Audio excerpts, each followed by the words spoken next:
The Tennessee Titans will have to choose a backup quarterback this weekend, whether they like it or not. I'm going to tell you why on today's edition of the Locked On Titans podcast. Let's get it. You are Locked On Titans, your daily Tennessee Titans podcast, part of the Locked On Podcast Network, your team every day.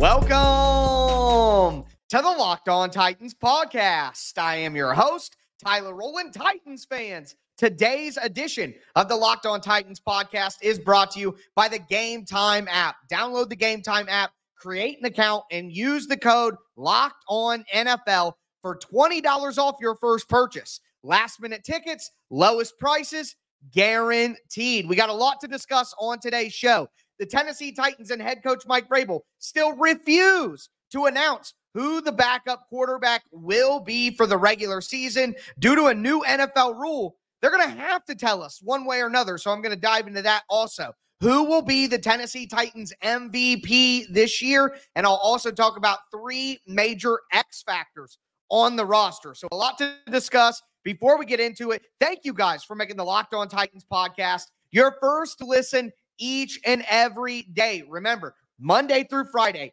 Tennessee Titans content all year round, always for free. Make sure that you get subscribed, stay subscribed to the Locked On Titans podcast, part of the Locked On Podcast Network, where it's your team every day. Speaking of every day, shout out to my everydayers out there listening to the show Monday through Friday. Tomorrow, it is the return of Crossover Thursday. Ross Jackson from Locked On Saints is going to be on the show to help us break down the first matchup of the year. And then Friday is Game Plan Friday. I'm going to be breaking down from a schematic standpoint exactly how the Tennessee Titans are going to beat the New Orleans Saints. Going to talk team scheme, going to talk individual players as well, give my predictions, all that. You don't want to miss the next two episodes that are coming out this week. Also, Sunday, I'm going to have a 10-minute instant reaction going up live on the YouTube channel. It'll be up on the podcast feed as well. And then I'll have my full 30-minute recap out later on Sunday night. So a ton of content coming your way. Get subscribed, stay subscribed, throw a thumbs up on the video right now. Show's always free. All I ask for in return is the press of a button. But with that being said, got to talk about this backup quarterback competition because it has been the major focus point for practically everyone within the fan base, everyone covering the team for all of training camp and all of the preseason. Who is going to win the backup quarterback job? And we sit here just a few days away from the Titans' very first regular season game, and we have no clue. We have no clue. They still haven't decided. The team released its unofficial depth chart with the slash in between Willis and Levis. Still no decision made there. And even Mike Vrabel talked in the media earlier this week and said, quote, no, not yet. Talking about deciding on the backup quarterback. He said, quote, I think a lot of it is based on the game plan, how we feel, who can step in there and help us. Will Levis has been out a little bit, but excited to get him back this week. Continue with Malik's maturity and see where it goes at the end of the week. End quote. So I just find that weird. I think it's a bit of a surprise. Will Levis has been out with an injury for quite a while. He came back to practice last week. He's obviously going to practice this week, but I mean, he missed 2 full preseason games and allowed Malik Willis to take advantage of that opportunity. Now, that first game against the Vikings, I didn't think that Willis really stepped up to the plate and took full advantage of the opportunity that he had. But it wasn't an absolutely miserable game from Willis as well. And then in the final preseason game, I thought Malik Willis played relatively well. Was it perfect? No, it wasn't perfect. But the point is, with all the missed time from Will Levis and then the decent play and growth that we saw from Malik Willis, it's just a little bit of a surprise that Mike Vrabel, to this point, still has not named Malik Willis as the backup quarterback. Like, that to me is a surprise. But here's the thing. They're not going to be able to hide forever, folks. We are going to know who the backup quarterback is this week. They are going to have to tell us because of the new third quarterback rule in the NFL. So let me break this down to you pretty simply. So you got 3 quarterbacks who are dressed on game day. We'll call this the 49ers rule because of what happened to him last year. But you're allowed to have 3 quarterbacks dressed on game day. One of them does not count towards your game day roster. All right. So a lot of people don't realize this, but there may be 53 people on your roster, but you're not allowed to have 53 active players during the actual game. I believe the number now is 48. The NFL's kind of moved it around a little bit with COVID, 48, 46, back and forth, but you're not allowed to have 53 players, all of your 53 players active on game day. That's not how it works. Okay? So what's going to happen is you're going to have 2 quarterbacks who are quote unquote active, Tannehill, and then whoever is the backup. And then the third quarterback, we'll call it the emergency quarterback, is dressed in pads, but can only play under special circumstances. Those special circumstances are if both quarterbacks get injured or if both quarterbacks get ejected. You're not allowed to play that third quarterback just for poor play. Like let's say Tannehill gets hurt. Will Levis comes in and plays terrible. If Malik Willis is the emergency quarterback, they can't just put Malik Willis in because Will Levis is playing terrible. It has to be an injury or an ejection. Now, of course, I expect NFL teams to maybe mess around with that a little bit as they will always find loopholes, but it's not like you could just use all 3 quarterbacks like you would if they were there. Now, the Titans could choose to have all 3 quarterbacks on the game day active roster.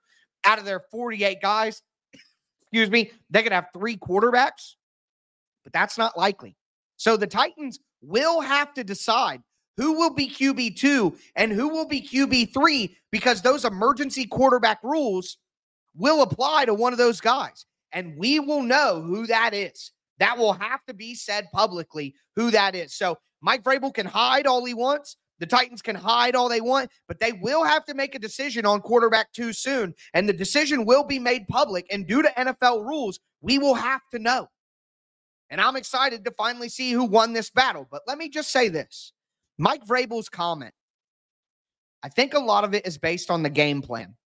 I just wanted to point that out because that could mean that who the quarterback 2 is and who the emergency quarterback is each week could change. It could rotate based on what the Titans think they need more, what skill set of the player they think they need more. And one other thing that may matter is if the Titans are playing a running quarterback that week, might have more, or it might make more sense for Malik Willis to be the scout team quarterback. So he would be the emergency quarterback who runs practice team against the Titans defense. If it's more of a passer that has Will Levis's skill set, like a Derek Carr, for example, then it might make more sense for Will Levis to be the scout team quarterback against the defense in practice, be the emergency quarterback, and then Malik Willis be QB2. So we're going to get an answer for this week. But I have a feeling that Mike Vrabel might change his answer week to week, and we'll never get the true definitive answer that we're all looking for. But if that's what's best for the Titans, then I'm okay with that. But we are going to move forward here. Who will be the Tennessee Titans MVP this season? Who will be the offensive player of the year, the defensive player of the year? Who are the 3 biggest X factors for the season? I'm going to go over all of that in just a moment. Before we get into it, do want to let you guys know that today's episode is brought to you by Harry's. No matter what you shave, Harry's has you covered for the best shave of your life at a price that you'll love. From their legendary high-quality razors to skin products like exfoliating face wash, hydrating lotion, Harry's gives you a premium shave without the premium price tag. And look, guys, I'm getting older, and the reality is I got to take care of my skin better. I gotta use those exfoliating face washes from Harry's. I gotta use lotion more often. I was rough and tumble my whole life. I don't care. I'm a dude. What do I need a lotion for? Well, now I'm paying the price, and thank the heavens that Harry's is there so I can get some quality products for a good price as well. Creams, washes, lotions. They have all kinds of stuff to keep your skin healthy and hydrated. Blades made in their own factory in Germany that stay sharp. Guys who tried it have said that their 8th shave is as sharp as their first. That's crazy. They have sleek, ergonomic weighted handles that look great in your bathroom and give you precise control with each swipe. Harry's has the highest customer satisfaction in the shaving industry. Hopefully no shaving injuries. Of course, you're not going to have any with Harry's. Get your best shave ever with Harry's razors and skincare products. Get a $13 starter set for just $3 at harrys.com/NFL. That's harrys.com/NFL for a $3 starter set.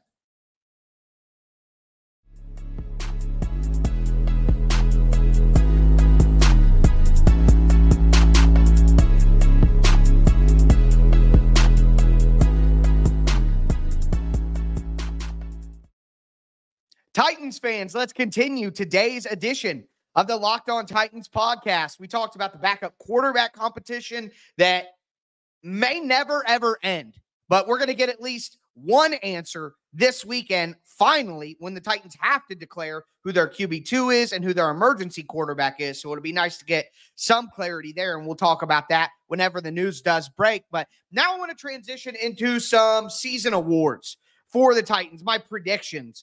Of course, who will be the Titans MVP, Offensive Player of the Year, Rookies of the Year, X Factor players, all of that. Before we get into it, though, want to thank you guys again for making the Locked On Titans podcast your first listen each and every day. The Locked On Ultimate NFL Season Preview is here. The 7-episode extravaganza brings you opinions, analysis, and plenty of debate from all 32 of our Locked On NFL hosts, including me, with added insight from our national experts. It's a can't-miss series before the season kicks off. Catch every episode on Locked On NFL on YouTube or wherever you get your podcast. Put your guys' answers down below right now. Who will be the Titans MVP? Who will be the Offensive Player of the Year? Who will be the Defensive Player of the Year? The Offensive and Defensive Rookies of the Year. Excited to go through your guys' answers as well. But for me, I'm going with a double up to start things off. The Tennessee Titans MVP will also be the Tennessee Titans Defensive Player of the Year, and it's Jeffery Simmons. I think that this season is the year that Jeffery Simmons takes the leap. I think this is the year that Jeffery Simmons goes from one of the best interior defensive linemen in the league to the best defensive lineman in the league. This year is the year. I think that's double-digit sacks, which is the next step. I mean, Chris Jones had, 15 sacks last year? Aaron Donald with a ton of sacks all the time. The next step for Jeffery Simmons is double-digit sacks. We know that he is absolutely fierce against the run. We know that he also has pass rush talent as well. He just needs to put the best of both those worlds together at the same time. And I think this is the year that he does it. Not only that, but there's a team aspect of this as well. It's MVP. I think Simmons individually will have the best year of his career, but also I think the Titans defense will be the best that it's been in 5 years. I mean, it was really good in 2021, but there are some statistical warts. 2019, 2020, it was all right. It was okay. It was okay. 2020 especially had some downside. But when it mattered, the Titans defense showed up in that playoff game. They really did. Last year, the defense was good, and then the injuries took its toll. This year, I think it all comes together. I think the Titans have the best defense in the NFL this year. And Jeffery Simmons is the pillar for which it's all built on. So for my MVP, for my Defensive Player of the Year, both of those go together, and it's Jeffery Simmons. Absolutely Jeffery Simmons. Offensive Player of the Year. Look, guys, we know that we could give this award to Derrick Henry. We do. We know. But honestly, we've seen Derrick Henry, and he's just going to do what Derrick Henry does all the time. I used to make the argument that A.J. Brown was more important to the Titans than Derrick Henry. I still believe that that was true. Derrick Henry is absolutely incredible. But what made the Titans' offense special was having a Derrick Henry caliber talent at wide receiver as well. You need both. So that's why my offensive player of the year is going to be DeAndre Hopkins. I think that Hopkins this year is going to break the veteran wide receiver curse for the Titans. I think he's going to have a 1,000-yard season. I think he's going to be DeAndre Hopkins. Will he be prime DeAndre Hopkins? I don't know. But I think about 1,100 yards, 6-7 touchdowns, about 85 catches, 80 catches, somewhere in there. I think DeAndre Hopkins is going to make the impact that we all are hoping that he will make.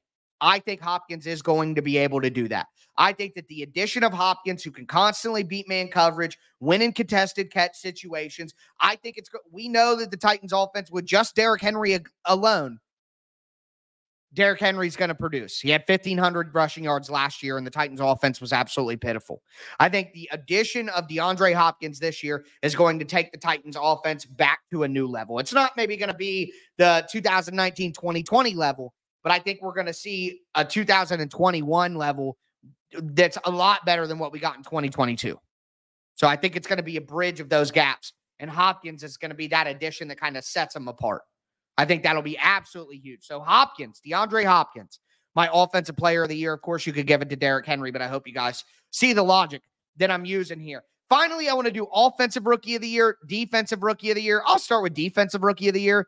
There isn't really a great answer because the Titans, didn't draft anybody on defense, so it's all undrafted free agents. But I'm going to go with Caleb Murphy. I think Caleb Murphy ends up getting some sacks. Again, I think the Titans pass rush will be the dominating force on the team, and he can be, a rotation guy on the back end of that. So I'll go with Caleb Murphy, who I think has an impact, but I want to cheat a little bit and say Otis Reese, but not because of defense, which is why I didn't pick him for defensive rookie of the year, but I think Otis Reese may be the most impactful rookie the Titans have that plays on defense, but because of his special teams, I think Otis Reese is about to be an absolute juggernaut on special teams. Totally replaces Son Haskins and the special teams player that he was. So special shout out for Otis Reese there. But with that being said, the last segment of today's show, I want to talk about the 3 X factors that will determine whether the Titans hit their ceiling as a team or not. Now that the roster is set, now that we know where everybody's at, what things look like, I want to kind of refresh who my 3 X factors for the season are. Before we get into all of that, though, do want to let you guys know that today's episode is brought to you by Gametime. Look, during the summer, I wanted to go to a Cincinnati Reds game. It was only a couple of days before the game was supposed to happen, kind of last-minute spontaneous thing. I jumped on the Gametime app. I was able to easily buy tickets with no stress and get a great view of where I was going to be sitting that was realistic. It was an incredible experience. Easy to do, got my tickets, easy to use the tickets, no worries, no stress, nothing like that. And again, it was kind of a spontaneous thing. So I was very surprised at how easy the entire process was. But that is exactly what you're going to get with the Gametime app.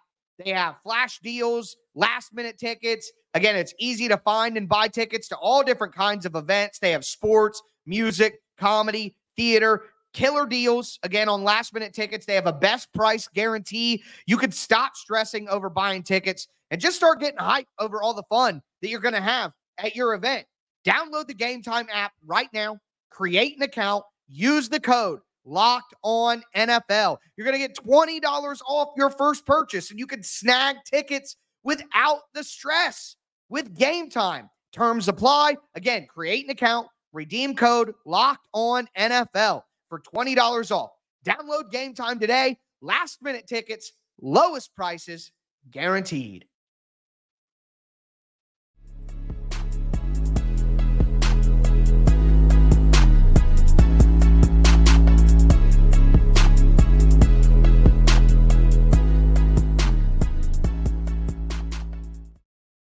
Titans fans, let's cap off today's edition of the Locked On Titans podcast. We talked about the backup quarterback competition that will never end. It just goes on and on, my friends. We also talked about who I think will be the Titans MVP in 2023, offensive player of the year, the rookies of the year, all that. But now I'm going to talk about the 3 X factors whose individual performance I think most impacts the Titans team success this year. Before we get into it, want to thank you guys again for making the Locked On Titans podcast your first listen each and every day. Remember, Monday through Friday, Tennessee Titans content all year round, always for free. Make sure you get subscribed, stay subscribed. It's your team every day. Shout out to my everydayers out there. Let me know down below who you guys are. Tomorrow, crossover Thursday with Ross Jackson from Locked On Saints. Can't wait for that. Then Friday, Game Plan Friday, where I tell you guys from a schematic standpoint exactly how the Titans can win this game. And then I'll be live on Sunday after the game, breaking it all down. I'll have a 10-minute recap, a full 30-minute recap with Tighten Up, Tighten Down. Monday, we're going to take a look back at everything. Tuesday is all about the tape. Wednesday is looking forward. And we start back over with crossover Thursday. The season is here, folks. Make sure you stay locked in to the Locked On Titans podcast. But number one X factor for me is left tackle Andre Dillard. If the Titans can get average, I don't want to say above average, but I mean above average. If the Titans could get average tackle play from Andre Dillard, it would just be huge. It would just be critically huge. The Titans haven't had consistent left tackle play in what? Since 2019, maybe? It's something that they haven't had with Taylor Lewan's injuries and Dennis Daly and Ty Sambrello, and you know what I mean? Like, it's been difficult. If the Titans could have just a solid left tackle, what it would mean for the entire offense as a whole, it is monstrous. I mean, there's no other way to put it. With how bad Dennis Daly was last year, how much better can the Titans be if they don't just get better than that, but quite a bit better than that, which would be an average starting tackle? Now, the problem is, and why it's an X factor, is because if Andre Dillard is bad, if it's like, oh, no wonder this dude never got a starting spot in Philly. Oh, no wonder he got beat out by a 7th-round rugby player. If that is what people are saying about Andre Dillard halfway through the year, then he may not be much better than Dennis Daly after all, and it is an absolute disaster. So, with what the Titans paid him, with the situation this year, Andre Dillard has to be good if the Titans are going to be good. He just has to be. Huge X factor on the offensive line. I think Peter Skoronski will be fine. Oh, that reminds me. I never said my offensive rookie of the year. Oh, Lord, my bad. Peter Skoronski. Okay, there you go. But I think Skoronski will be fine. I think Brewer, if properly supported with good offensive linemen around him with a size at center, can be fine. Right tackle may get ugly, but you can't operate with 2 absolutely horrible offensive tackles. You can help the right tackle a ton if Andre Dillard can hold his own. So that's absolutely the number one X factor for me is Andre Dillard. Number 2 is Arden Key. I am a big Harold Landry supporter. No doubt about it. People have been watching the show for a while, especially during Harold Landry's free agency. I'm a Harold Landry supporter. I think he's fantastic. His versatility unlocks the Titans' multiplicity up front. I love what he brings to the table. But Harold Landry is not a pure pass rusher. Harold Landry is not a guy with a million pass rush moves who can win in the phone booth nonstop. That's just not his game. He has a great speed rush.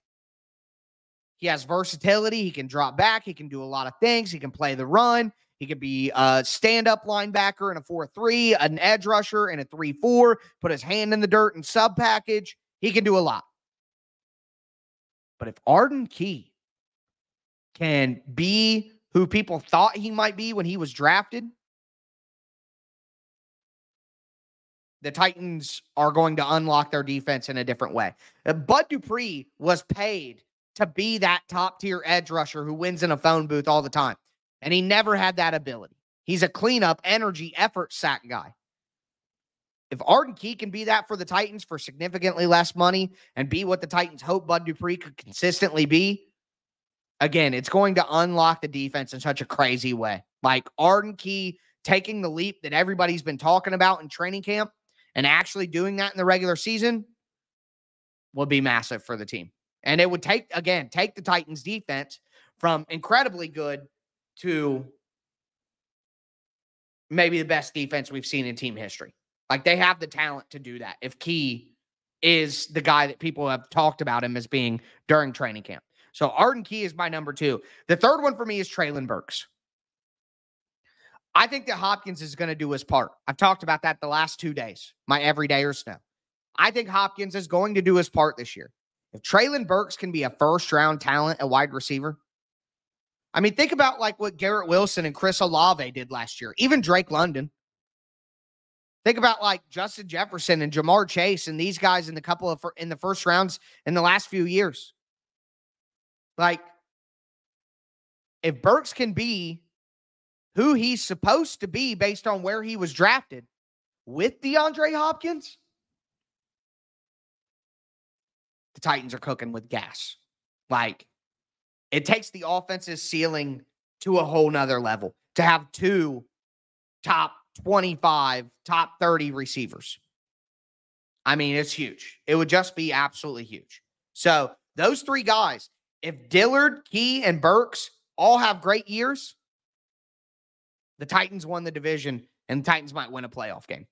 That's how important those 3 guys are. So let me know who your X factors are down below. Let me know whether you agree with me, disagree, all that good stuff. Either way, your comments are appreciated. But tomorrow, the NFL season begins. I mean, well, not exactly tomorrow, but when you guys hear this, if you're listening on Wednesday morning, it is tomorrow. Either way, Thursday, the NFL season begins. Can't believe it. We finally made it. It's here. So excited for the season to come and the content we got coming out. But that is going to do it for me today, folks. As always, I am your host, Tyler Rowland, and this was Locked On Titans.